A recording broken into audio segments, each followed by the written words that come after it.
If you look at individuals that put their ballot in the mail, but it didn't get postmarked and therefore got thrown out, these are problems.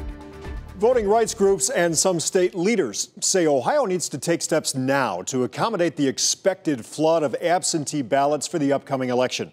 The Cuyahoga County Board of Elections has already taken in nearly 57,000 vote-by-mail applications. That's a county record. At this time in 2016, the board says it had received only 196. Our 5 on Your Side investigator, Joe Paganakis, with us live again tonight. Joe, the March primary, kind of a trial run. The board says 8% of ballots in Cuyahoga County were not counted. And Rob, the Board of Elections actually held a meeting this afternoon going over the results from the August 4th special election, trying to figure out a way to improve voter efficiency come November. They should not have anything kicking back. That, to me, is a problem, and we should address that issue right on. Election day concerns from state lawmakers like Representative Thomas West from Canton, who is now calling on Governor Mike DeWine to deploy the Ohio National Guard at polling places statewide to help with what is expected to be a huge voter turnout, long lines, and a shortage of poll volunteers.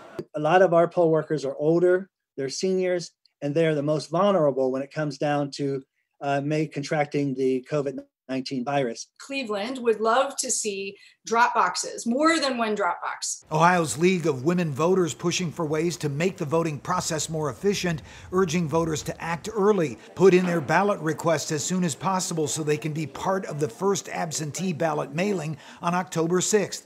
The League is also hoping Ohio's controlling board will approve the Secretary of State's request to include prepaid postage for all absentee ballots. Voters are often unclear as to how many stamps they need. A lot of communities actually don't have post offices. Mail-in ballots must be postmarked by November 2nd, and those ballots can be counted up to 10 days after the election. Earlier this month, the Federal Election Commission warned that an increase in mail-in voting could delay election night results.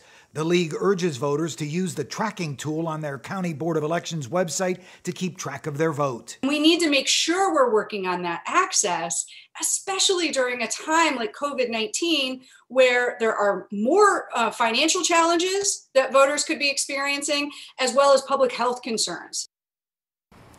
And Rob, that decision by the controlling board on whether or not to include prepaid postage on all absentee ballots should be made by September 14th. Yeah, Joe, that is a big deal. Has the governor responded to the call to have the National Guard work the polls? No response yet from the governor. However, Representative West says he is meeting with the Legislative Black Caucus and the Ohio Secretary of State about his idea coming up tomorrow afternoon. Joe Paganakis reporting live for us tonight. Thank you, Joe.